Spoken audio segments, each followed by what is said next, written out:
Portion जो बचा हुआ है वो आज कंप्लीट कर लेंगे। तो जैसा कि जो जो पोर्शन पढ़ चुके हैं, हमने साइटोप्लाज्म के बारे में पढ़ा, हमने सेल वॉल के बारे में पढ़ा, हमने सेल मेम्ब्रेन के बारे में पढ़ा, हमने फिर इंडो मेम्ब्रेन सिस्टम के बारे में पढ़ा, कौन कौन से मतलब जितने भी मेम्ब्रेन बॉन्ड ऑर्गेनल्स हैं उनके बारे में पढ़ा, वैक्यूल्स के बारे में पढ़ा। ये सब कुछ जो ऑर्गेनल्स हैं उसके बारे में हमने डिटेल स्टडी किया, जहाँ से क्वेश्चन बन सकते हैं। तो आज जो बचा हुआ टॉपिक है, जैसा कि माइटोकॉन्ड्रिया हो गया, प्लास्टिड हो गया, न्यूक्लियस हो गया, ये सब के बारे में हम लोग आज पढ़ेंगे। तो स्टार्ट करते हैं सबसे पहले हमारा माइटोकॉन्ड्रिया।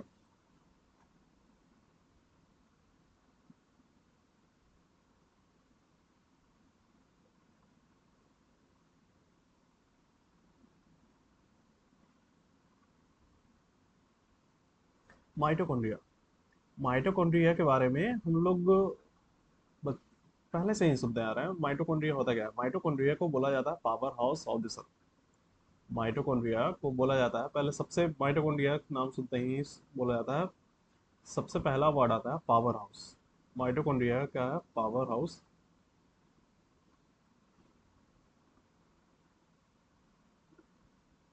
माइटोकॉन्ड्रिया क्या बोला जाता है? Power house of the cell.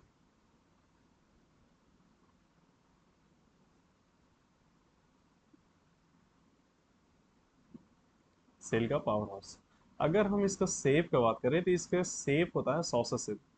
Sausage.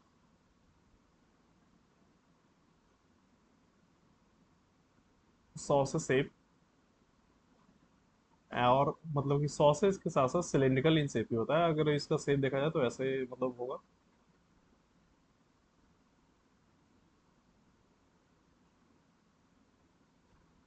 मतलब इस तरह से होगा, या फिर सिलेंड्रिकल इन शेप।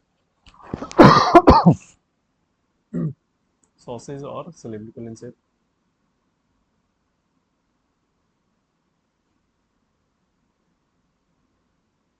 अब जो माइटोकॉन्ड्रिया होता है ना, माइटोकॉन्ड्रिया एक्चुअली में करता क्या है? माइटोकॉन्ड्रिया ही है मतलब कि actual site of aerobic respiration. जैसे माइटोकॉन्ड्रिया के अंदर ही रिस्पिरेशन प्रोसेस अकर होता है। माइटोकॉन्ड्रिया अगर हम देखें, site of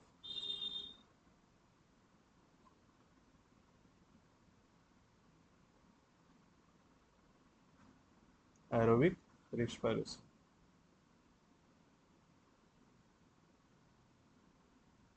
site of aerobic respiration. Aerobic respiration होता क्या है? तो जो एरोबिक रिस्पिरेशन में क्या होता है कि सबसे पहले जैसे अगर हम कुछ इनटेक किए, ग्लूकोज मॉलिक्यूल है। ग्लूकोज मॉलिक्यूल हमारे साइटोप्लाज्म के अंदर ग्लूकोज मॉलिक्यूल कन्वर्ट होता है पायरुवेट में। मतलब जो ग्लूकोज मॉलिक्यूल है सिक्स, ये है सिक्स कार्बन मॉलिक्यूल है। ग्लूकोज का क्या होता है formula? C6H12O6। Glucose molecule six carbon molecules, three pyruvate होता है, तीन कार्बन मॉलिक्यूल। तो ग्लूकोज मॉलिक्यूल किस में कन्वर्ट हुआ? थ्री कार्बन मॉलिक्यूल में। जो कहाँ, ये कहाँ हुआ? ग्लूकोज से पायरुवेट में कन्वर्जन कहाँ हो रहा है? हमारे साइटोप्लाज्म में।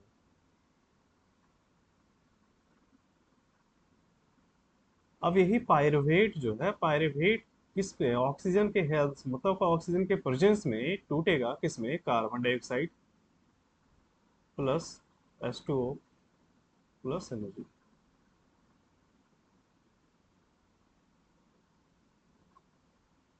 ये जो प्रोसेस हुआ पायरुवेट से कन्वर्जन हो रहा है किसका? पायरुवेट से एनर्जी रिलीज हुआ।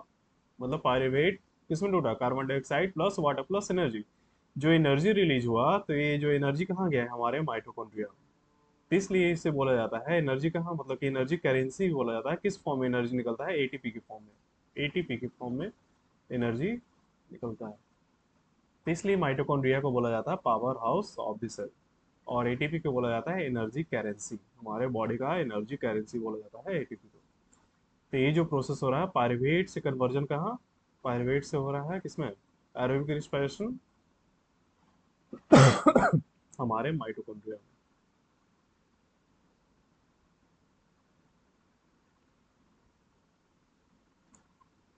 अब ये जो माइटोकॉन्ड्रिया है, माइटोकॉन्ड्रिया भी वेरिएबल है। मतलब कि जैसे अगर माइटोकॉन्ड्रिया का बात करें एनसीईआरटी के अकॉर्डिंग, तो माइटोकॉन्ड्रिया हमारे जो मसल्स, मतलब ऐसा बॉडी पार्ट्स जो बहुत ही इफेक्टिवली वर्क करते रहते हैं, कंटिन्यूअसली वर्क करते रहते हैं, उसमें नंबर ऑफ माइटोकॉन्ड्रिया क्या होंगे, ज़्यादा होंगे। मतलब ऐसा बॉडी पार्ट्स जो हमारे कंटिन्यूअसली वर्क कर रहे हैं, कंटिन्यूअसली वो टूट रहा है, एनर्जी का फॉर्मेशन हो रहा है, वहाँ पे क्या होगा, माइटोकॉन्ड्रिया का नंबर ज़्यादा होगा। मतलब कि हम बोल सकते हैं कि वैसा बॉडी पार्ट्स जो बहुत ही, जिसका कम काम है, वो मतलब कि वो लेस एक्टिव है, तो उसमें क्या होगा, माइटोकॉन्ड्रिया का नंबर कम होगा। जबकि वही बॉडी पार्ट्स जो मोर एक्टिव हैं, जहाँ एनर्जी फॉर्मेशन ज़्यादा हो रहा है, हमेशा कंटिन्यूअसली फॉर्म होते रह रहा है, तो वहाँ पे क्या होगा, माइटोकॉन्ड्रिया का नंबर ज़्यादा होगा। तो इसलिए हम इसको बोल सकते हैं कि इसका जो वैरी करता है, वैरी कैसे करेगा, वैरीज इन नंबर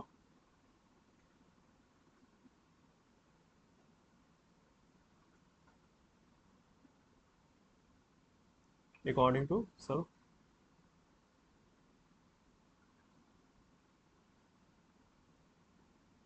मतलब सभी सेल में वैरी करेंगे कि किसी में ज़्यादा होंगे, किसी में कम होंगे।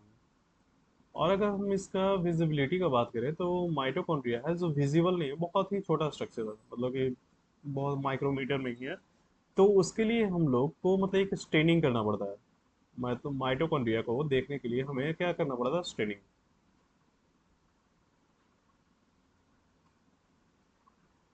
स्टेनिंग करेंगे, मतलब कि हाँ, उस पे कौन सा, Janus green, Janus green stain है।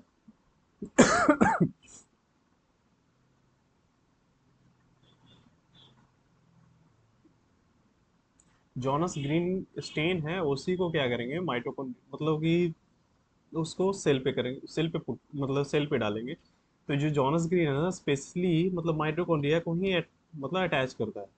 तो इस कारण से क्या होगा, हमारा जो माइटोकॉन्ड्रिया है वो विजिबल हो जाएगा, हमारा जो माइटोकॉन्ड्रिया है विजिबल हो जाएगा।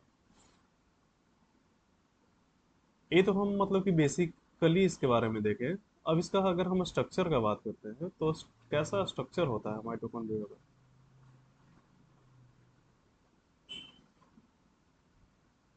जैसे देखें,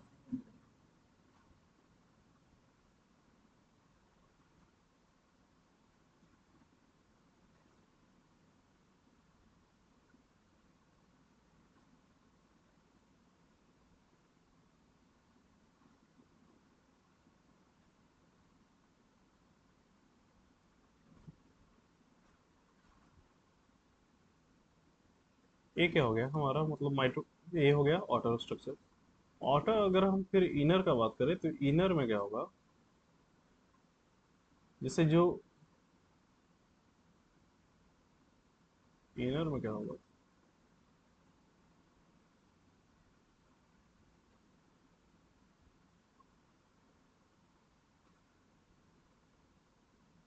ये जो हमें इन फोल्डिंग देखने के लिए मिल रहा है ना,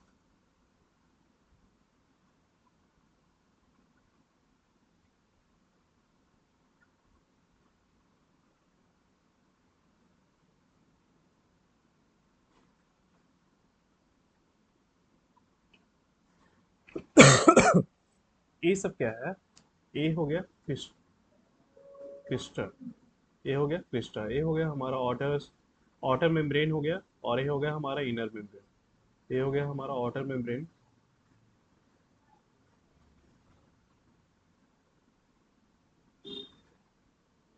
माइटोकॉन्ड्रिया हमारा क्या है, डबल मेम्ब्रेन बॉन्ड ऑर्गेनेल्स है। ये हो गया हमारा inner membrane.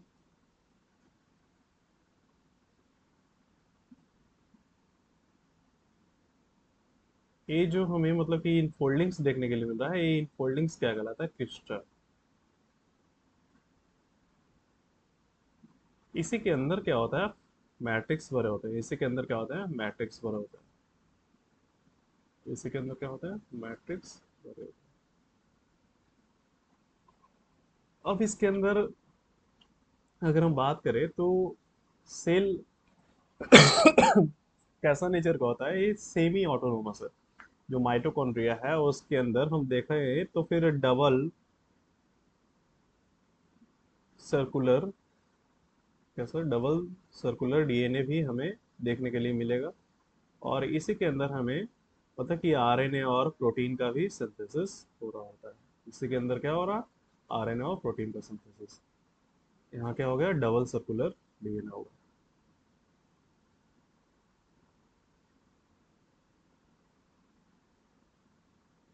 Double circular DNA हमें देखने के लिए मिलेगा, उसके साथ साथ हमें आरएनए और प्रोटीन भी मिलेगा। आरएनए और प्रोटीन हमें देखने के लिए मिलेगा। यहाँ पे अगर राइबोसोम का बात करें तो राइबोसोम कौन सा होता है, यहाँ पे राइबोसोम होता है 70S राइबोसोम।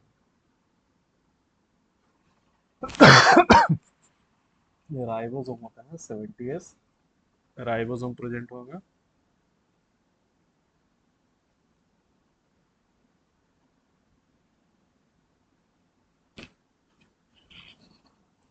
अच्छा, तो जैसे ये जो इनफोल्डिंग्स है, तो इनफोल्डिंग्स यहाँ पे क्या कर रहा है, तो ये मतलब क्रिस्टा यहाँ पे जो है इनफोल्डिंग्स है, तो मतलब यहाँ पे क्या करेगा, सरफेस एरिया को बढ़ाएगा। क्या करेगा, सरफेस एरिया को बढ़ाएगा।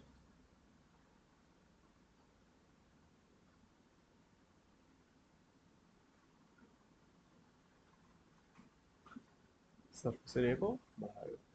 तो हम अभी तक इसमें से क्या देगा, मतलब कि हमने देखा कि जो बेसिकली स्ट्रक्चर है माइटोकॉन्ड्रिया का, तो माइटोकॉन्ड्रिया देखने में कैसा है, सॉसेज शेप होता है, सिलिंड्रिकल, मतलब सॉसेज शेप के साथ साथ सिलिंड्रिकल होते हैं सॉसेज, या फिर सिलिंड्रिकल हो गया। वो नंबर टू नंबर वेरी करते हैं माइटोकॉन्ड्रिया। अगर किसी में मतलब कि वैसा सेल जो ज़्यादा एक्टिव है, वहाँ पे क्या होगा, नंबर ऑफ माइटोकॉन्ड्रिया ज़्यादा होंगे, जो लेस एक्टिव है वहाँ पे नंबर ऑफ माइटोकॉन्ड्रिया कम हो जाएंगे। हमें विजिबिलिटी कैसे होगा, क्या हमें मतलब ये बहुत ही स्मॉल साइज के होते हैं तो इसलिए विजिबल नहीं होंगे। तो उसकी विजिबिलिटी के लिए हमें जॉनस जॉनस ग्रीन स्टेनिंग करना पड़ता है, तभी वो विजिबल जाकर हो पाते हैं। माइटोकॉन्ड्रिया क्या होते हैं, एक साइट होता है एरोबिक रिस्पिरेशन का, वहीं पे क्या होगा, एरोबिक रिस्पिरेशन होगा। रिस्पिरेशन बेसिकली तीन टाइप के होते हैं, मतलब होते हैं दो टाइप के, एक होता है एरोबिक और एक होता है एनारोबिक। एरोबिक रिस्पिरेशन में क्या हुआ कि जो ऑक्सीजन के हेल्प से, मतलब कि जो ग्लूकोज का ट्रांसफॉर्मेशन किस में हो रहा है, कार्बन डाइऑक्साइड वाटर और एनर्जी में, किसके हेल्प से, with the help of oxygen, oxygen के प्रेजेंस में अगर होगा, तो उसे क्या बोलेंगे, एरोबिक रिस्पिरेशन। तो अगर वही यहाँ पे मतलब कि जो ग्लूकोज का कन्वर्जन ऑक्सीजन के एब्सेंस में, ग्लूकोज का कन्वर्जन ऑक्सीजन के एब्सेंस में अगर हो रहा हो, तो उसको क्या बोलेंगे, एनारोबिक रिस्पिरेशन। और एक होता है लैक ऑफ ऑक्सीजन में, लैक्टिक एसिड का फॉर्मेशन होता है। जैसे ये हमारा बॉडी है, तो हमारे बॉडी में क्या ऑक्सीजन प्रॉपर अमाउंट में तो जा रहा है। कभी कभी अगर हम लोग देखते हैं कि अगर हम मतलब कि हैवी एक्सरसाइज कर रहे हैं, कहीं दौड़ रहे हैं, फांद रहे हैं, कूद रहे हैं, तो वहाँ पे क्या है, ऑक्सीजन कभी, ऑक्सीजन हमारे जो मसल सेल हैं उसमें प्रॉपर अमाउंट में प्रेजेंट, मतलब कि प्रॉपर अमाउंट में नहीं जा पाता है। जैसे ऑक्सीजन जाता किसके थ्रू है, ब्लड के थ्रू ही जाता है। तो ऑक्सीजन हमारे जो भी मसल सेल्स में है उसमें प्रॉपर अमाउंट में ऑक्सीजन प्रेजेंट नहीं, मतलब कि नहीं पहुंच पाएंगे।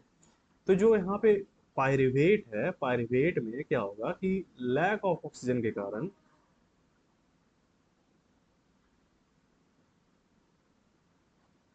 लैक ऑफ ऑक्सीजन के कारण जो ग्लूकोज का कन्वर्जन एनर्जी में ना होकर के, मतलब कि ये कार्बन डाइऑक्साइड और वाटर में ना होकर के किसका फॉर्मेशन करेगा यहाँ पे, लैक्टिक एसिड का। ये लैक्टिक एसिड का फॉर्मेशन कहाँ हो रहा है, हमारे मसल्स में होगा। लैक्टिक एसिड का फॉर्मेशन कहाँ होगा, हमारे मसल्स में होगा। और यही मसल्स लैक्टिक एसिड के फॉर्मेशन के कारण यहाँ पे हमें क्या देखने के लिए मिलेगा, हमें क्रैम्प मिलेगा, क्रैम्प हैमस्ट्रिंग ये सब जो खिंचाव होता है, वो सब हमें क्रैम्प्स वगैरह देखने के लिए मिलता है।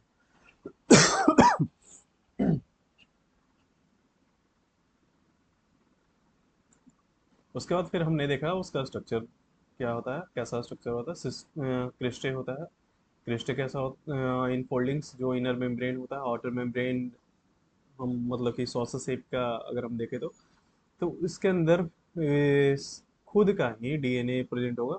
इसके अंदर खुद का डीएनए प्रेजेंट होगा, semi double circular DNA present होते हैं। इसे क्या बोला जाता है, इसे सेमी ऑटोनोमस सेल ऑर्गेनल्स, इसे सेमी ऑटोनोमस,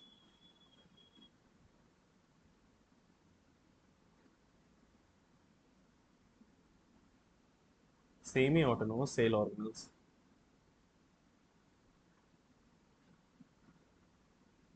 मतलब कि ये जो है माइटोकॉन्ड्रिया जो है मतलब कि यहाँ खुद फ्यूजन प्रोसेस के द्वारा मतलब कि हाँ खुद रेप्लिकेट कर सकता है। मतलब कि ये जो डिवीजन के मतलब किसके द्वारा मतलब कि इसके पास खुद का डीएनए है, खुद का डीएनए मटेरियल है। तो अगर इससे मतलब कि हाँ टूटना हो, फ्यूजन करना हो, मल्टीप्लाई करना हो तो फिर ये क्या करेगा? ये सेल्फ डिपेंडेंट है। इसलिए इसे क्या बोला जाता है? Semi autonomous cell organelles having its own having its own genetic material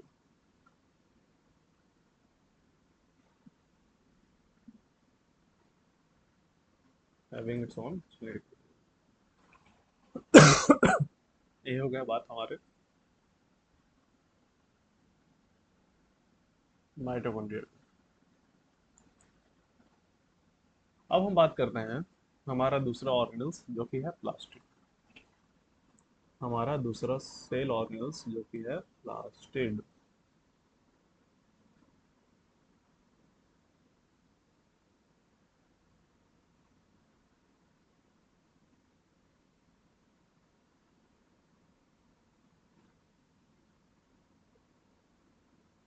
plastid, ये जो प्लास्टिड है वो हमें कहाँ देखने को मिल रहा है? ये प्लास्टिड हमें मेनली कहाँ देखने को मिलता है कि प्लांट में। मेनली हमें कहाँ देखने को मिलता है? Plant, plants and इग्लिनाइट्स।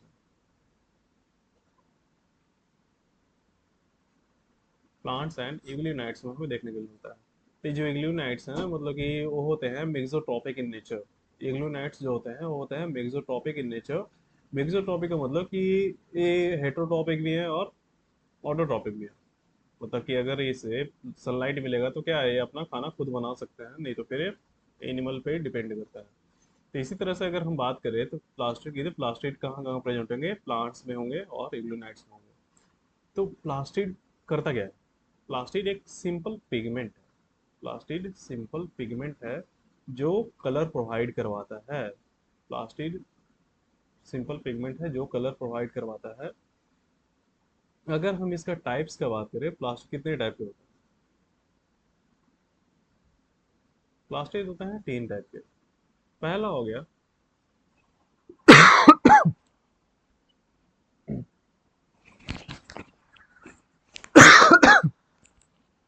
पहला हो गया क्लोरोप्लास्ट। सॉरी।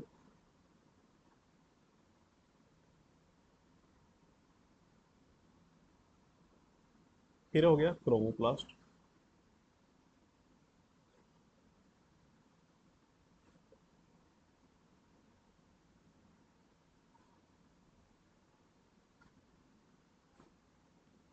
और तीसरा हो गया leucoplast.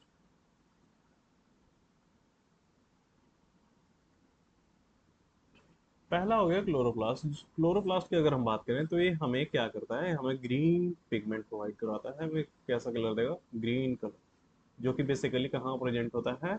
Green parts of the plant में प्रेजेंट होंगे, मतलब कि लीव्स में। तो हमें क्या होगा? ग्रीन पिगमेंट हमें ए ग्रीन पिगमेंट प्रोवाइड करता है।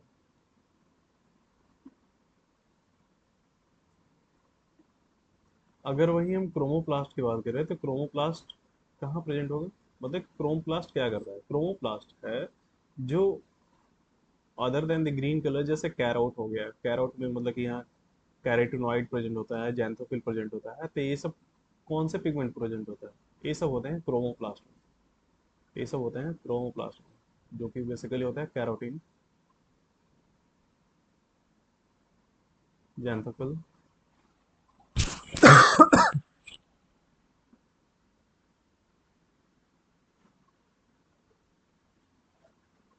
कैरोटीन और जैंथोफिल।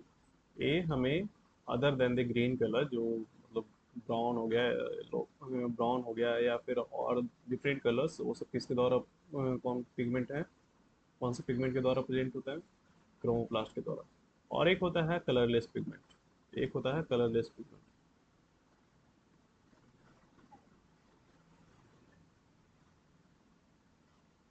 एक होता है कलरलेस पिगमेंट, जो होता है ल्यूकोप्लास्ट। अब एक कलरलेस पिगमेंट है तो इसका क्या काम है? तो ये बेसिकली स्टोरेज में आता है। इसका भी ल्यूकोप्लास्ट का भी तीन टाइप, एक हो गया इलियोप्लास्ट, एल्यूरोप्लास्ट और एमाइलोप्लास्ट। तो एमाइलोप्लास्ट है जो स्टार्च का स्टोरेज करता है, अमाइलोप्लास्ट।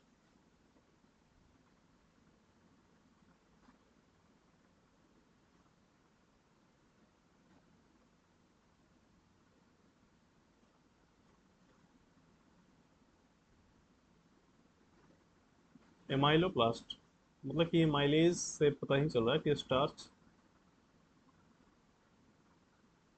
स्टार्च का स्टोरेज करेगा। फिर एल्यूरोप्लास्ट, एल्यूरोप्लास्ट किसको स्टोर करेगा? प्रोटीन को, प्रोटीन को। और फिर इलियोप्लास्ट, इलियोप्लास्ट करता है फैट्स, इलियोप्लास्ट करता है किसे? फैट्स को। तो ये सब डिफरेंट टाइप्स ऑफ प्लास्टिड हैं, प्लास्टिड के प्लास्टिड हैं और उनके फंक्शंस। अभी ये तो हमने देखा कि क्लोरोप्लास्ट हो गए, क्रोमोप्लास्ट हो गए, ल्यूकोप्लास्ट हो गए, ये सब के बारे में हम देखें तो क्लोरोप्लास्ट के बारे में थोड़ा सा डिटेल देखते हैं। क्लोरोप्लास्ट,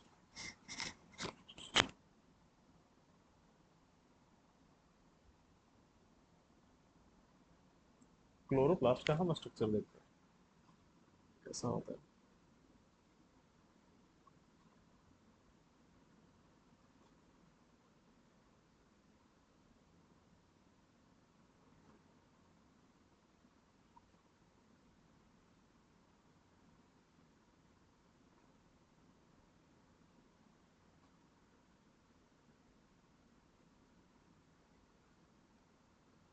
जैसे मान लो ये हमारा है क्लोरोप्लास्ट, ये हमारा है क्लोरोप्लास्ट।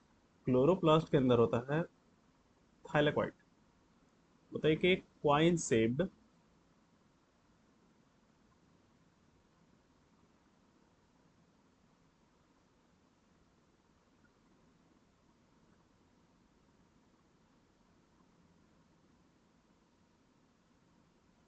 ये क्या हो गया? मतलब कि हाँ,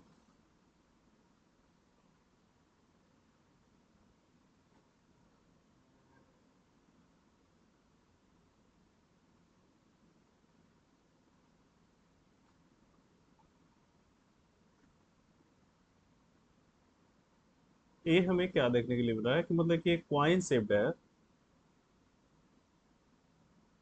मतलब कि एक लेयर बाय लेयर क्या हमें, मतलब कि एक अरेंजमेंट देखने के लिए मिला है किसका? थाइलेकॉइड का। किसका? थाइलेकॉइड का। क्या देखने के लिए मिलेगा हमें? अरेंजमेंट किसका?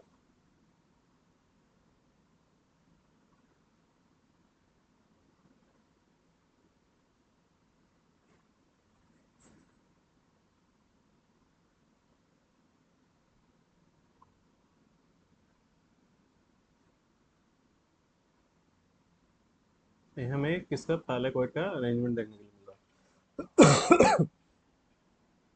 अभी पूरा जो स्ट्रक्चर है, मतलब कि जैसे ये जो स्ट्रक्चर बनाता है, ये क्या है? मतलब कि क्वाइन बेसिकली क्या है? क्वाइन जैसा देखने के लिए हमें मिला, क्वाइन मतलब लेयर बाय लेयर मिलाकर क्या बनाता है?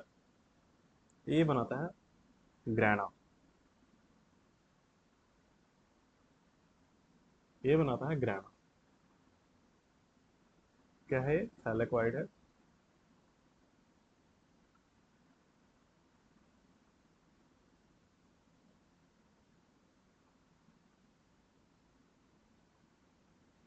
और ये जो स्ट्रक्चर है, मतलब कि ये खाली जगह जो है वो क्या होता है? स्ट्रोमा। ये जो मैट्रिक्स स्ट्रक्चर है, स्ट्रोमा। ये स्ट्रक्चर क्या है? स्ट्रोमा। अब एक थाइलेक्वाइड दूसरे थाइलेक, मतलब कि एक ग्रैना दूसरे, ये भी क्या है? पूरा मिलाकर ये क्या हो गया? ग्रैना ही है। तो ये जो ग्रैना है, मतलब कि एक, मतलब कि ग्रैना अगर दूसरे ये दोनों को मिल रहा है तो इससे क्या बोलते हैं? इससे बोलते हैं स्ट्रोमा लैमेला। इसे बोला जाता है स्ट्रोमा लैमेला।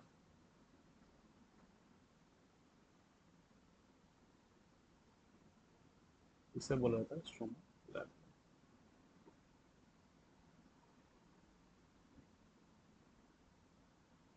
अब यहीं पे मतलब कि इसी के अंदर होता है डार्क रिएक्शन और लाइट रिएक्शन।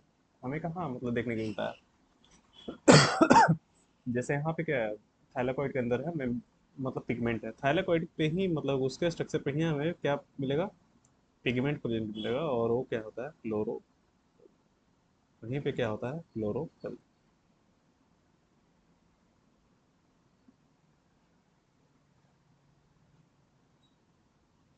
वहीं पे क्या होता है क्लोरोफिल। तो बेसिकली यहाँ पे क्या हो रहा है, यहाँ पे कौन सा सेल है, मतलब कि ये हम लिए मेसोफिल सेल है। तो यहाँ मतलब कि क्लोरोप्लास्ट है, क्लोरोप्लास्ट के अंदर हमें क्या देखने के लिए मिलता है, क्लोरोप्लास्ट के लिए अंदर हमें देखने को मिलता है थाइलाक्वाइड।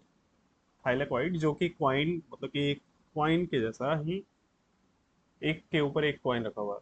मतलब थाइलाकोइड क्या है, बेसिकली एक कॉइन, कॉइन लेके स्ट्रक्चर है, जो एक के ऊपर एक रखा हुआ है, और वो पूरा मिलाकर क्या बनाता है, वो पूरा मिलाकर बनाता है ग्रेना। वो पूरा मिलाकर बनाता है ग्रेना। अब जो एक ग्रेना है दूसरे ग्रेना से अटैच है किसके थ्रू, स्ट्रोमा लैमेला के थ्रू। स्ट्रोमा यहाँ पे क्या है, मतलब कि यहाँ पे मैट्रिक्स है, फ्लूइड लाइक मैट्रिक्स। तो हम इसे स्ट्रोमा लैमेला ही क्यों बोले, क्योंकि जैसे कनेक्शन जो देख रहे हो ना कि ये एक ग्रैना दूसरे ग्रैना से कनेक्टेड है, तो कहाँ है स्ट्रोमा में कनेक्टेड है, इसलिए जो उसके अंदर ये जो पोर्शन है उसे क्या बोला जाता है, स्ट्रोमा लैमेला। और क्लोरोफिल कहाँ प्रेजेंट होता है, थैलेकॉइड में ही क्लोरोफिल प्रेजेंट होता है। थैलेकॉइड के सरफेस पे ही क्लोरोफिल प्रेजेंट होता है।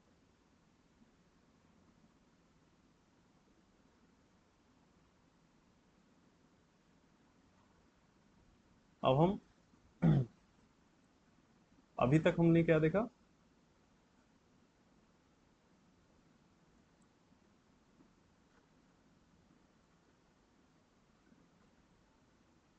हमने अभी तक देखा माइटोकॉन्ड्रिया के बारे में, हमने अभी तक देखा माइटोकॉन्ड्रिया का बेसिक स्ट्रक्चर ये सब देखे, फिर प्लास्टिड के बारे में देखे। अब उसके बाद फिर प्लास्टिड के बारे में देखे, फिर उसका क्लोरोप्लास्ट का स्ट्रक्चर देखे। अब आता है हमारा राइबोसोम। अब आता है हमारा राइबो राइबोसोम के बारे में बस कुछ थ्योरेटिकल पोर्शन ही है, जैसे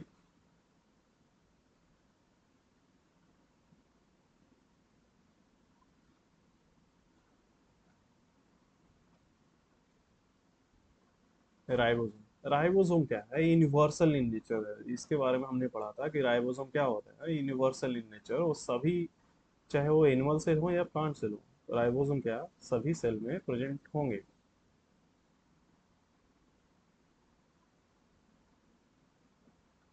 यूनिवर्सल इन नेचर।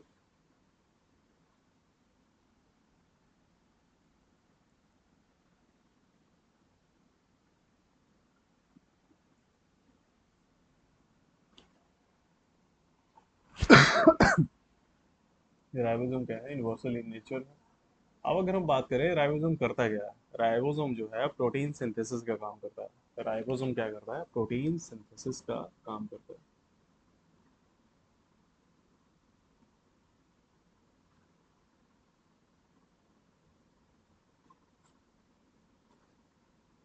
अब अगर हम इसके देखें, कितने टाइप्स के होते हैं, दो टाइप के होते हैं। एक होता है 70S राइबोसोम और एक होता है 80S राइबोसोम। इसके बारे में हमने पढ़ा था कि मतलब कि जो एस है, तो टाइप्स कितने हुए, दो टाइप के। एक हो गया 70S और एक हो गया 80S।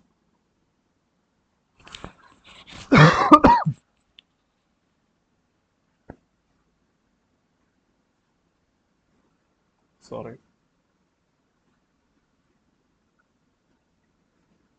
एक हो गया 70S राइबोसोम और एक हो गया 80S राइबोसोम। दोनों के अंदर अगर हम बात करें तो इसमें इसका अगर हम कंपोनेंट देखें तो कैसा होगा, ये कहाँ पाया जाता है, ये होता है प्रोकैरियोटिक।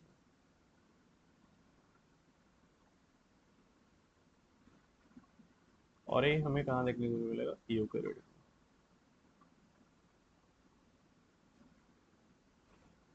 अगर हम इसका बात करें तो इसमें 70S में जो डिस्ट्रीब्यूशन है, वो डिस्ट्रीब्यूशन कैसा होगा, 50-80। 50 एंड 30 का।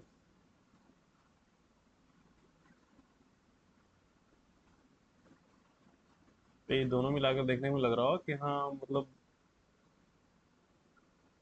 दोनों मिलाकर कि 80 होना चाहिए, तो मगर क्या है 70 है। तो हम ये जो एस है ना, एस है, एस यहाँ पे क्या है, सिल्वर कॉफिशिएंट है, सिल्वर कॉफिशिएंट है, सिल्वर कॉफिशिएंट है।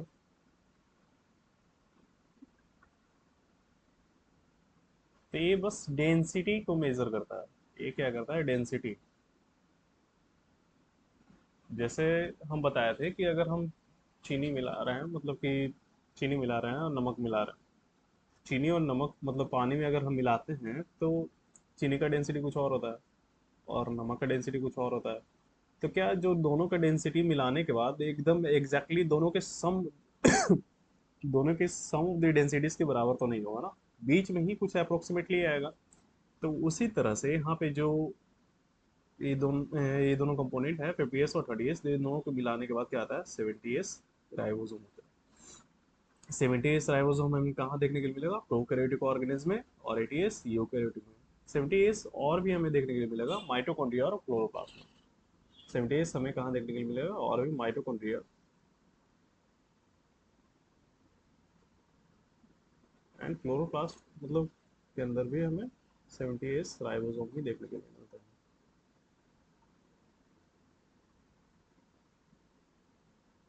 माइटोकॉन्ड्रिया क्लोरोप्लास्ट के अंदर भी ये क्या कर रहा है, ये प्रोटीन सिंथेसिस करता है। अब इसके बाद है कुछ साइटोस्केलेटन हो गया, सेंट्रोसोम हो गया, सेंट्रोमियर हो गया, ये सब क्या है, ये सभी सेल ऑर्गेनल्स हैं। ये सभी छोटे छोटे ऑर्गेनल्स हैं जो कि सेल में प्रेजेंट होता है।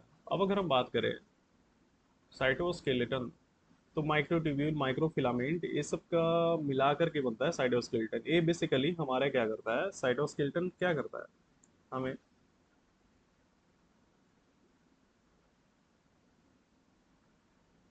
साइटोस्केलेटन बेसिकली क्या होता है, फ्रेमवर्क है, फ्रेमवर्क के साथ साथ मैकेनिकल सपोर्ट देता है, मैकेनिकल सपोर्ट देता है। उसी तरह से जो हमारे अंदर है सेंट्रोजोम हो गया या फिर सेंट्रोजोम एंड सेंट्रियोल, एक ऑर्गेनल से।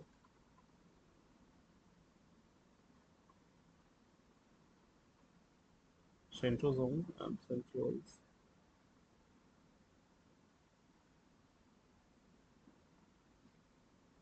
ये सब क्या करते हैं कि जैसे सेंट्रियोल्स हैं या सेंट्रोजोम हो गए, मतलब ये हमें सिर्फ और सिर्फ एनिमल सेल, सिर्फ और सिर्फ हमें एनिमल सेल में ही देखने के लिए मिलेगा। मतलब कि बेसिकली हमें एनिमल सेल में ही देखने के लिए मिलता है, और इसका फंक्शन क्या है, फंक्शन है इनका सेल डिवीजन।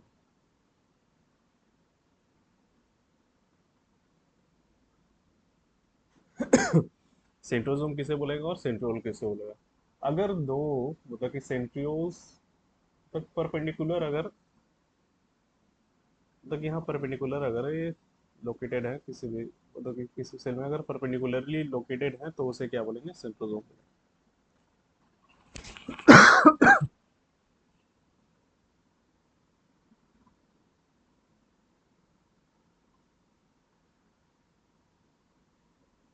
परपेंडिकुलरली लोकेटेड है तो सेंट्रोजोम बोलेंगे। अब इसमें एक और आता है सिलिया एंड फ्लैजला, मतलब कि सेल का इसी चैप्टर का ही पार्ट है सिलिया एंड फ्लैजला, उसके बारे में भी थोड़ा सा पढ़ लेते हैं। सिलिया एंड फ्लैजला क्या होता है।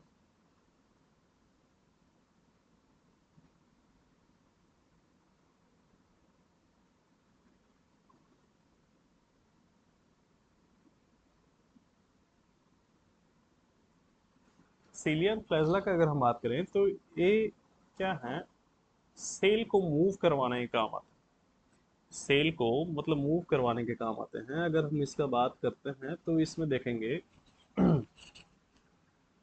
सीलिया एक हेयर लाइक स्ट्रक्चर है। सीलिया का मतलब कि छोटा छोटा छोटा छोटा छोटा क्या, हेयर लाइक स्ट्रक्चर है जो सेल के सेल मेम्ब्रेन्स के आउट ग्रोथ के कारण आता है, सेल मेम्ब्रेन के आउट ग्रोथ के कारण क्या होगा, छोटा छोटा छोटा छोटा हेयर लाइक स्ट्रक्चर है। वही फ्लैजला क्या होगा, फ्लैजला का अगर साइज देखें तो इससे थोड़ा ज़्यादा बड़ा होगा, मतलब फ्लैजला का जो साइज है उससे थोड़ा ज़्यादा बड़ा होगा। तो अगर हम बेसिकली ये दोनों के बीच का अगर हम डिफरेंस देखें तो सीलिया जो होते हैं वो मतलब कि क्लस्टर में प्रेजेंट होंगे, वो हमेशा ग्रुप में ही प्रेजेंट होंगे, जबकि फ्लैजला उतने नंबर में प्रेजेंट नहीं होंगे। फ्लैजला क्या होंगे, उतने नंबर में प्रेजेंट नहीं होंगे। क्यों? क्योंकि ये मतलब कि ये साइज छोटा है, सिलिया का जो साइज है वो छोटा है, जबकि फ्लैजला का जो साइज है वो बड़ा है। तो अगर सिलिया का साइज छोटा है तो इसे ज्यादा नंबर में अगर कोई भी काम करवाना हो, मतलब कि ये क्या है, मूव कर रहा है, ये क्या है, मतलब यूनिसेलुलर ऑर्गेनिज्म में ही बात करें तो ये यूनिसेलुलर ऑर्गेनिज्म क्या किया, अपना सीलिया को इधर उधर किया, मतलब सीलिया को मतलब इधर उधर किया, चाहे जहां पे भी वो प्रेजेंट है।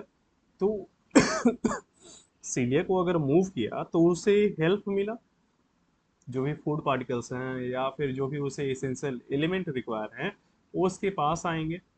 तो ये जो सीलिया क्या कर रहा है, उसे फूड कैप्चरिंग में या फिर जो भी अदर प्रोसेसेस हैं उसमें हेल्प कर रहे हैं।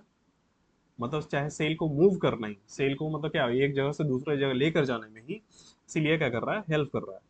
तो जो सीलिया है मतलब कि उससे क्या है, एक सीलिया क्या है, एक काम कर सकता है, एक दो तीन चार ये तो नहीं करेगा। उससे चाहिए मतलब कि वेरिएस इन नंबर, उसे क्या चाहिए, सीलिया जो है बहुत ही ज्यादा नंबर में चाहिए। तो इसलिए जो सीलिया है एक तो एक्चुअली वो साइज के क्या होते हैं, छोटे होते हैं, small in size and large in number, और हेल्प करते हैं क्या, किसी भी ऑर्गेनिज्म को फूड कैप्चरिंग हो गया या फिर और भी जो एसेंशियल रिक्वायरमेंट्स हैं यूनिसेलुलर ऑर्गेनिज्म या फिर जो भी सेल्स के एसेंशियल रिक्वायरमेंट्स हैं उसमें हेल्प करते हैं। उसी तरह से अगर हम फ्लैजला का बात करें तो फ्लैजला होते हैं फ्लैजला क्या होंगे, वो भी हेयर लाइक स्ट्रक्चर हो, मगर वो उसका जो साइज है वो ज्यादा बड़ा होता है। मतलब कि ये जो एक फ्लैजला है वो पूरे के पूरे सेल को मूव कर सकता है, मूव करने के लिए कैपेबल है।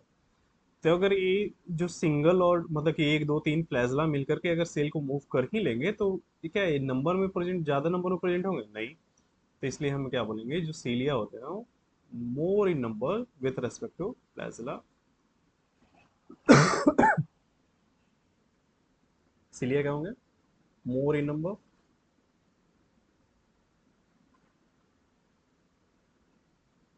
वही फ्लैजला क्या होंगे, less in number.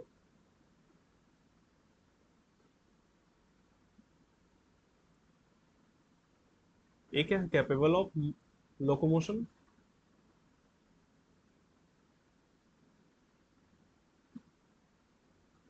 Capable of locomotion.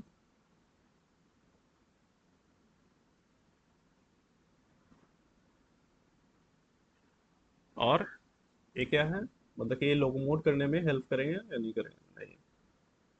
मतलब कि ये कैपेबल, मतलब कि ये लोकोमोट नहीं करेंगे, मतलब कि यहाँ जैसे ये चप्पू वाला हो गया ना कि hair like structure, oars like है, ओर्स।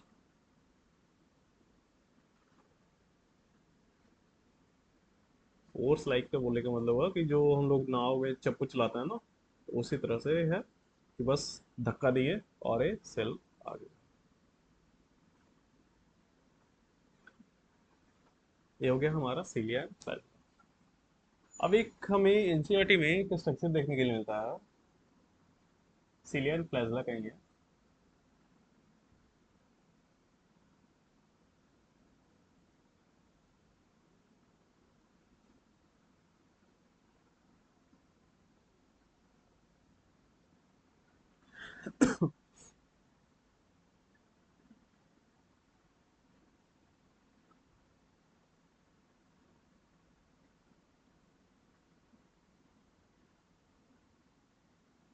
ये हमें मतलब कि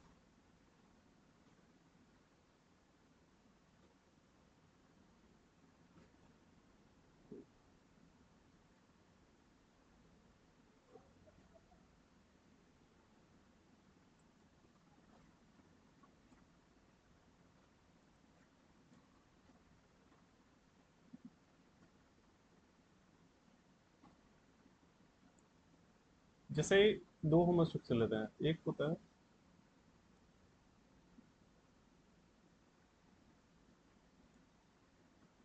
हम दो स्ट्रक्चर ले रहे हैं, ये दोनों एनसीईआरटी के हैं।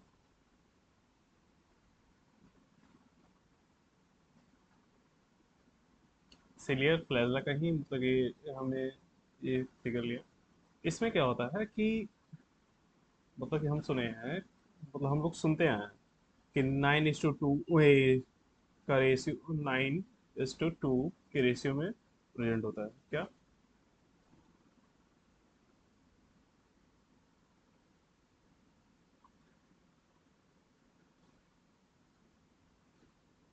जैसा कि अगर हम देखें,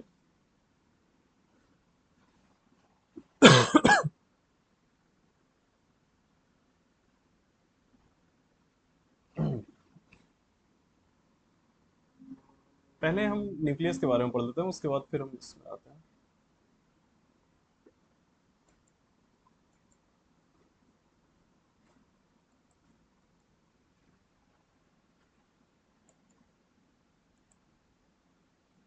जैसा कि देखा, हमने अभी तक क्या क्या पढ़ लिया। हमने सिलिया, फ्लैजला, राइबोसोम, ये सब के बारे में पढ़ लिया। फिर अभी हम लोग न्यूक्लियस के बारे में देखते हैं। उसके बाद लास्टली हम लोग उसका जो सिलिया फ्लैजला का जो स्ट्रक्चर है, माइक्रोफिलामेंट, माइक्रोट्यूब्यूल्स, ये सब के बारे में थोड़ा सा देख लेंगे, ओवरव्यू देख लेंगे। ओवरव्यू अगर नहीं भी देखें तो फिर मतलब बस हम इतना याद रखें कि अगर हम सिलिया फ्लैजला का बात करें तो उसमें जो कॉन्स्टिट्यूएंट है वो होता है 9:2 का। मतलब कि 9 जो है हमारे पेरीफ्री पे प्रेजेंट होता है। इसे अगर के देख ही लेते हैं, 9 जो है मतलब कि जो हमारा पेरीफ्री पे प्रेजेंट होंगे, और 2 क्या होगा यहाँ पे बीच में प्रेजेंट होगा। और जबकि अगर बेसल बॉडी में अगर हम देखें तो, जैसे ये अगर हम बात कर रहे हैं तो यहाँ पे क्या होगा, ये जो हमारे पेरिफेरी पे क्या है मतलब कि डबलेट के फॉर्म में 9।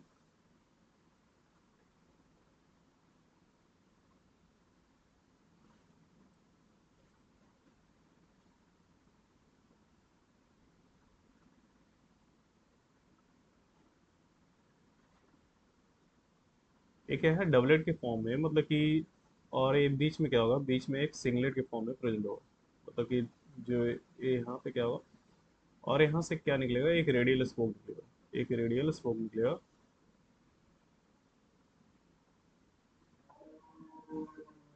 तो हमें उतना मतलब कि नहीं याद रखना, बस ये भी याद रखना है कि जैसे अगर सीलिया और फ्लैजला का बात करें तो उसका अगर हम कंस्टिट्यूट देखें तो उसमें क्या होगा, 9+2, 9 डबलेट प्लस 2 सिंगलेट।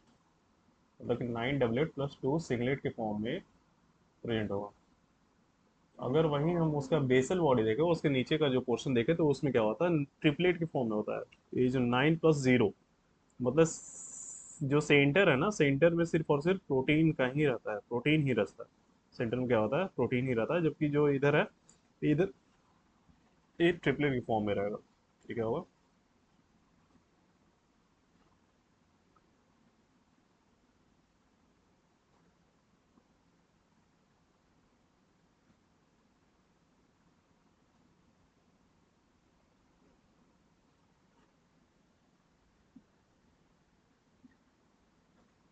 ये क्या होगा, ट्रिपलेट के फॉर्म में रहेगा।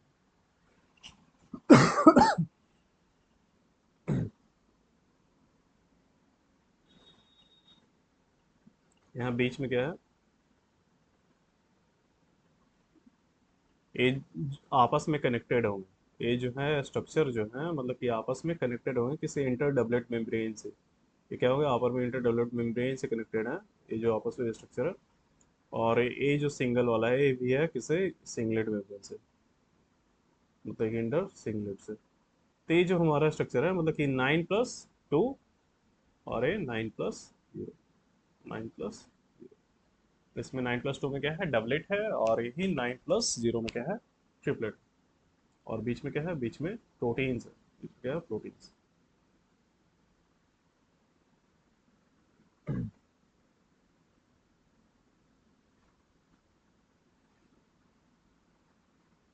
अब हम इसके बारे में देखते हैं।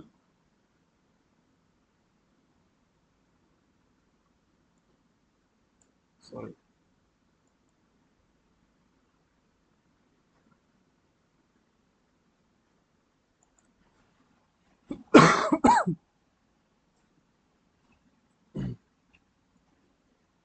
हम देख रहे हैं न्यूक्लियस के बारे में।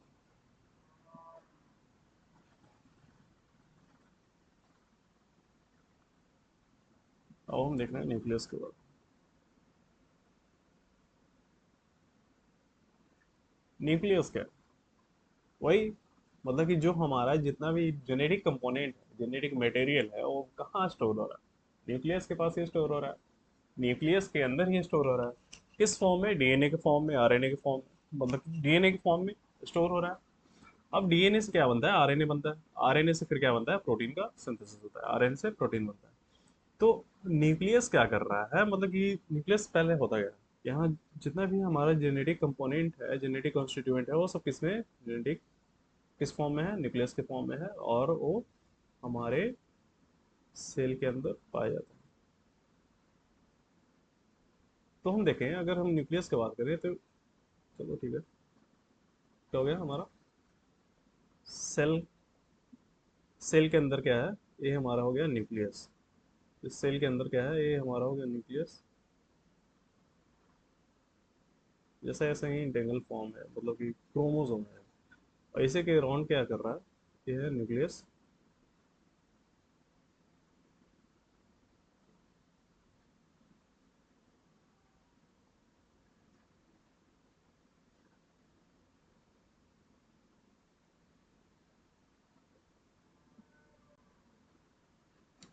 इसी के अराउंड क्या है? न्यूक्लियस। अब जो यहाँ इसके अंदर क्या पाया जाता है? इसके अंदर होता है न्यूक्लियोप्लाज्म। जैसे ये हमारा साइटोप्लाज्म हो गया, ये क्या हो गया? हमारा साइटोप्लाज्म है।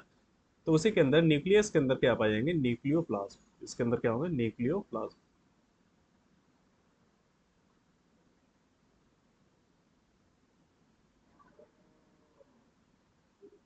अब ये क्या हो गया? हमारा न्यूक्लियर मेम्ब्रेन।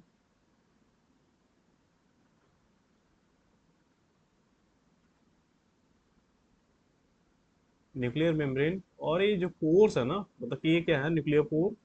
तो जो पोर्स हैं, तो पोर यहाँ पे क्या करेंगे? जैसे कि अगर हमें कोई भी चीज साइटोप्लाज्म से अंदर भेजना है, तो किसके द्वारा जाएगा? पोर्स के द्वारा जाएगा। अभी तो पोर्स जो है, मतलब कि अंदर से, मतलब कि इधर से उधर लेकर जाएगा, और साथ ही साथ उधर से इधर भी लेकर के आएगा। फॉर एग्जाम्पल, यहाँ पे क्या बन रहा है? आरएनए, मतलब कि डीएनए से क्या बना? आरएनए बना।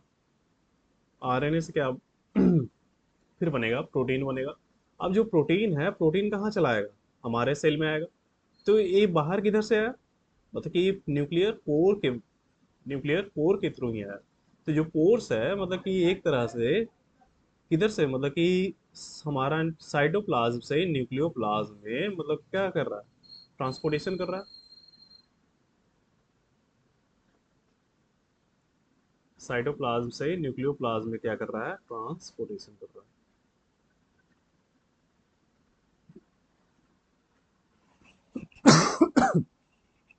अब इसके अंदर क्या है? ये हमारा जेनेटिक मटेरियल है, जिसे क्या बोलते हैं? क्रोमोसोम बोलते हैं। अब ये जो क्रोमोसोम है, तो क्रोमोसोम करता क्या है? जैसे ये, मतलब कि ऐसे क्या है? इंटेंगल फॉर्म है, तो ऐसे ही समझ लो कि बीज बीजा टाइप का है। अगर वही, मतलब कि सेल डिवीजन के टाइम में क्या हो जाएगा, मतलब कि हाँ, समझ लो कैसा हो जाएगा। मतलब एक अरेंज्ड वे में मतलब कन्वर्ट हो जाएगा। एक क्या हो जाएगा, मतलब कि जैसे इंटेंगल था ना, मतलब एक एक अरेंज्ड वे में कन्वर्ट हो गया। क्रोमोसोम पहले क्या था? मतलब कि इंटेंगल फॉर्म में था, अब क्या हो गया? अरेंज्ड वे में कन्वर्ट हो गया। कब? सेल डिवीजन के टाइम।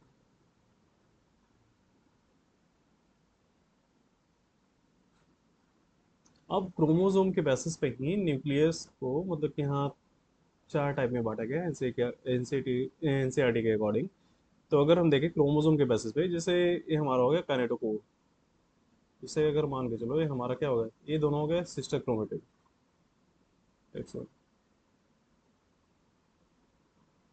चार टाइप में डिवाइड किया गया उसके बेसिस पे। ये दोनों हमारा हो गया, ये हो गया हमारा,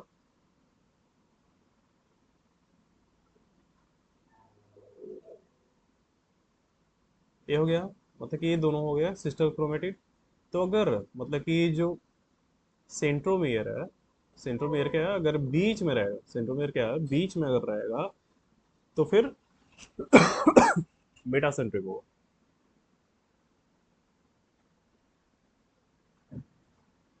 मेटा सेंट्रिक होगा। अगर जो सेंट्रोमियर मतलब कि 20 से थोड़ा ऊपर, मतलब कि जो अगर इक्वल पार्ट में डिवाइडेड है, सिंपली बस ये समझ लो कि मेटा सेंट्रिक का मतलब क्या हुआ कि जो सेंट्रोमियर है वो क्या हो गया, मतलब कि इक्वल पार्ट में डिवाइडेड है। अगर वही हम बात करें, थोड़ा सा अनइक्वल डिवीजन अगर हम देखें, तो ये इसका जो पार्ट है सेंट्रोमियर का स्लाइटली एबव चला गया, तो फिर क्या हो जाएगा?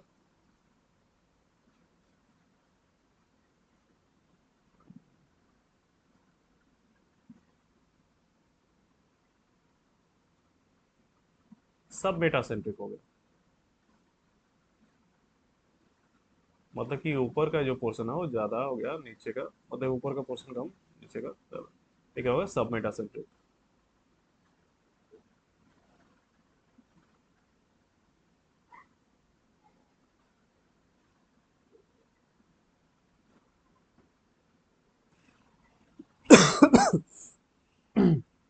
उसके बाद फिर अगर एक और लास्टली, मतलब जिसमें पता ही नहीं चलेगा कि हाँ सेंट्रोमियर है भी या नहीं, टेल, उसका क्या है, टेल पता ही नहीं चलेगा, तो फिर उसे क्या बोलेंगे? टीलोसेंट्रिक। तो उसे क्या बोलेंगे? टीलोसेंट्रिक।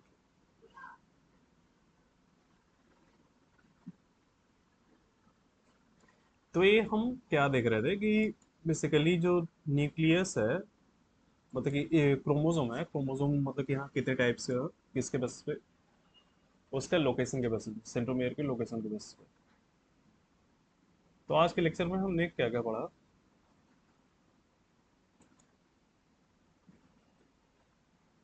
आज के लेक्चर में हम देखें माइटोकॉन्ड्रिया के बारे में देखें।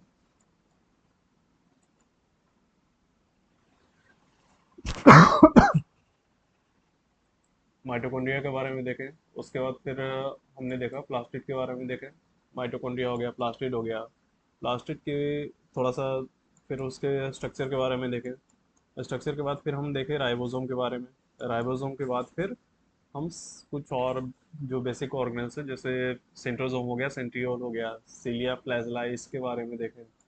फिर आता है हमारा उसका माइक्रोफिल साइटोस्केलेटन जो है, मतलब कि कैसा फ्रेमवर्क है, उसके बारे में देखें। 9:2 होगा या फिर 9:0 होगा। फिर न्यूक्लियस के बारे में हम देखें। तो ये जो न्यूक्लियस है, न्यूक्लियस के बारे में, न्यूक्लियस के अंदर क्या होता है? न्यूक्लियोप्लाज्म होते हैं, न्यूक्लियर मेम्ब्रेन होता है, पोर्स होता है, साइटोप्लाज्म। पोर्स क्या करता है? साइटोप्लाज्म से मतलब कि इंटर कन्वर्टेबल है कि या तो बाहर भेजेगा सामान, या फिर मतलब साइटोप्लाज्म के अंदर भेजेगा, या फिर साइटोप्लाज्म के बाहर भेजेगा। ये बाहर भेजेगा। पहले क्या होगा? सेल डिवीजन के टाइम में मतलब कि इंटेंगल फॉर्म में से किस में कन्वर्ट हो जाएगा? अरेंज में कन्वर्ट हो जाएगा। अब न्यूक्लियस के बेसिस पे ही क्या होते हैं? दो टाइप में डिवाइड होते हैं। न्यूक्लियस के बेसिस पे ही दो टाइप में डिवाइड होते हैं, जो पहले पढ़ चुके थे, प्रोकैरियोटिक और यूकैरियोटिक। प्रोकैरियोटिक में क्या होगा? प्रिमिटिव टाइप ऑफ न्यूक्लियस, जिसमें जैसे कि ये जो हमारा न्यूक्लियस है, ये जो न्यूक्लियस है मतलब वो क्या है? एक वेल डिफाइंड सेल, मतलब कि न्यूक्लियर मेम्ब्रेन से सराउंडेड है। जबकि प्रोकैरियोटिक में क्या होगा? न्यूक्लियर मेम्ब्रेन नहीं होगा। ये सब हम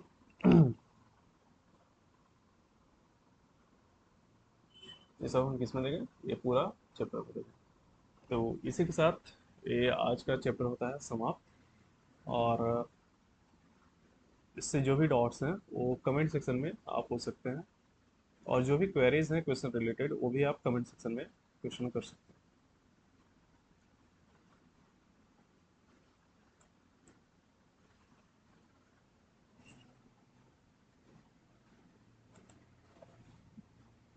अगर जो क्वेश्चन है, जैसे कि इससे जनरली क्वेश्चन क्या बनता है, मतलब कि अगर न्यूक्लियस से, तो न्यूक्लियस से मतलब कि कितने टाइप के होते हैं? दो टाइप के न्यूक्लियस के बेसिस पे। कौन कौन से हो गए? प्रोकैरियोटिक हो गया, यूकैरियोटिक हो गया। ए से बनेंगे। फिर मतलब कि सब मेटासेंट्रिक क्या होते हैं, मेटासेंट्रिक क्या होते हैं, फिर टेलोसेंट्रिक क्या होता है, एक्रोसेंट्रिक क्या होता है। ये सब डिफरेंट डिफरेंट टाइप्स क्रोमोसोम के बेसिस पे हो गए हैं। क्रोमोसोम के बेसिस पे, मतलब क्रोमोसोम का जो लोकेशन है उसके बेसिस पे, क्रोमेटिन का जो लोकेशन है उसके बेसिस पे कितने पार्ट्स में कितने टाइप्स में डिवाइडेड है क्रोमोसोम। उसके बाद फिर हम अगर देखें आज के टॉपिक से जनरली जनरली क्वेश्चन क्या बनेगा? जनरली अगर राइबोस इसका बात करें माइटोकॉन्ड्रिया, तो ये तो एरोबिक है, एरोबिक रिस्पिरेशन का साइट है। उसके बाद फिर मतलब क्लोरोप्लास्ट, मतलब कि प्लास्टिड में हम जनरली किस में देखते हैं, तीन टाइप में हो गया, ल्यूकोप्लास्ट, क्लोरोप्लास्ट और क्रोमोप्लास्ट। उसके बारे में फिर हम लोग क्या कहाँ कहाँ पे प्रेजेंट होता है, कौन से पार्ट में क्लोरोप्लास्ट होगा, कौन से पार्ट में क्रोमोप्लास्ट होगा। फिर जो राइबोसोम है, राइबोसोम 70S और 80S कहाँ कहाँ प्रेजेंट होते हैं, हमारे माइटोकॉन्ड्रिया में कौन से राइबोसोम होंगे, 70S होंगे या फिर 80S राइबोसोम होंगे। ये सब जनरली क्वेश्चन होगा, मतलब कि छोटे छोटे क्वेश्चन होंगे। और अगर इससे ज़्यादा कुछ कोई क्वेश्चन में डाउट हो रहे हैं तो आप कमेंट में क्वेश्चन पूछ सकते हैं। इसी के साथ हमारा जो सेल चैप्टर है वो होता है समाप्त। और कल से हम लोग हो सके तो ह्यूमन फिजियोलॉजी स्टार्ट करेंगे, या फिर कोई फिजिक्स का, मे बी फिजिक्स स्टार्ट कर सकते हैं। That's all, thank you.